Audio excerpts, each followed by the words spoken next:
Real estate में sales और price के मिसमैच के बीच यह कहना तो कहीं से सही नहीं होगा कि इंडियन रियल एस्टेट का कोई फ्यूचर ही नहीं है। मेरा मतलब यहां रियल एस्टेट बिजनेस के फ्यूचर से है, ना कि इन्वेस्टमेंट के फ्यूचर से। मेरे कई वीडियो पर लोगों ने जो ऐसे कमेंट किया है कि इंडिया के रियल एस्टेट बिजनेस का फ्यूचर ब्राइट है क्योंकि इंटरनेशनल इन्वेस्टमेंट का इतना कमिटमेंट है, वो लोग दरअसल मेरे वीडियो को देखकर भी मेरी बात को समझ ही नहीं सके हैं। इंडिया में रियल एस्टेट के ग्रोथ और आपके लिए रियल एस्टेट के इन्वेस्टमेंट का फायदा नुकसान दोनों अलग अलग बातें हैं। अगर प्रॉपर्टी मार्केट में फॉरेन इंस्टीट्यूशनल इन्वेस्टमेंट आ रहा है, बिग टिकट इन्वेस्टमेंट का आगे कमिटमेंट है, लिस्टेड प्लेयर्स का बैलेंस शीट प्रॉफिट दिखा रहे हैं और रियल एस्टेट के शेयर्स के प्राइस बढ़ रहे हैं,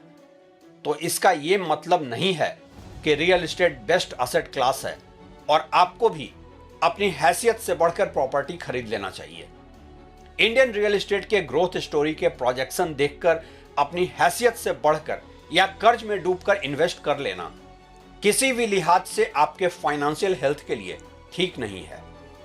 और वो भी एक ऐसी अर्थव्यवस्था में जहां की जॉब्स लगातार ही कम हो रही हैं और देश के सारे ही संसाधन सिमट रहे हैं कुछ चंद लोगों के हाथों में।